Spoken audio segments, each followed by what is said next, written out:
50-53 বছর হয়ে গেছে ভাই স্বাধীনতার। কাউ কাউ আছে কি ওই 71 সাল ভুলে যাবে। 71 সাল আমরা ভুলতে পারি না। 71 সালের আমাদের একটা স্বাধীন দেশের জন্ম হয়েছে। আমি আমার নিজেকে চিনতে পেরেছি 71 সালে, এবং আমার জন্য একটা ভূখণ্ড তৈরি করতে পেরেছি। আমরা একটা উপরে ওঠার একটা সুযোগ পেয়েছি, সেই সুযোগটা আমাদেরকে কাজে লাগাতে হবে। ওয়ালটনের পণ্য কিনে জিতে নিতে পারেন নগদ 20 লক্ষ টাকা। Double million offer, Walton fridge কিনে পেতে পারেন 20 লক্ষ টাকা। রয়েছে কোটি কোটি টাকার নিশ্চিত উপহার। মুই তো তোমার ছোয়া, মোর বাড়ি কিন্তু মির্জাপুর আটোয়ারি। আমার ইচ্ছে আপনাদের এখানে অনেক বড় বড় নেতা জন্ম নিয়েছে।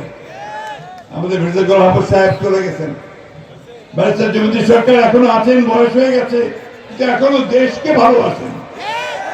আমাদের মাজার ভাই, আমার এখানে আমার বন্ধু ছিল, আমার সঙ্গে পড়তো, আপনাদের এমপি ছিল, তিনিও চলে গেছেন, তাই না? তারা কিন্তু সবাই দেশের জন্য কাজ করেছে, কাজ করতে চায়।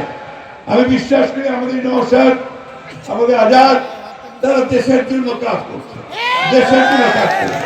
একইভাবে তারা আমাদের পূর্বসূরি যারা আমাদের আগে মানুষ, তাদের যে পথ, সেই পথকে তারা আরো উজ্জ্বল করবে, আপনাদের মুখকে উজ্জ্বল করবে, আমাদের উত্তরবঙ্গের মুখকে আরো উজ্জ্বল করে তুলবে। পালিয়ে গিয়ে হাসিনা ওইখান থেকে সে ষড়যন্ত্র করতেছে, চক্রান্ত করতেছে, একটা মিথ্যা প্রচারণা করার চেষ্টা করতেছে। এটা কি, এই যে আমাদের ভাইরা বসে আছে এখানে, আমাদের হিন্দু ভাইরা, আমরা নাকি তাদের উপরে এই দেশে নাকি অত্যাচার হচ্ছে। আমি বলেন তো ভাই, আপনাদের এই অঞ্চলে কোনো অত্যাচার হয়েছে, কোন নির্যাতন হয়েছে, কারোর উপরে কোনো চাঁদা চাওয়া হয়েছে, কাউকে হত্যা করা হয়েছে? হয়নি। আমরা এই অঞ্চলের মানুষেরা, আমরা খুব শান্তিপ্রিয় মানুষ। হিন্দু, মুসলমান, বৌদ্ধ, খ্রিস্টান, আমরা সব সময় একসাথে বাস করি, তাই না? দুর্গা পূজা গেছে না, দুর্গা পূজা গেছে তো অনেক পড়াশোনা না, আপনাদের প্রত্যেকটা মণ্ডপে মণ্ডপে ঘুরে গেছে না, বেশি কিনা কয়েন জোরে কইবা হবে। যা কহাতে আমার বিভ্রান্ত করেছে, আমাদেরকে বিপদে ফেলার চেষ্টা করতেছে, সেই জন্য আপনাদেরকে রুখে দাঁড়াতে হবে।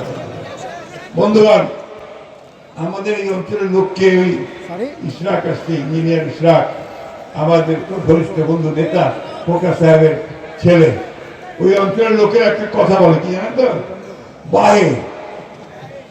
কেন বাহে বলে জানেন? আমরা নাকি একটু বোকা।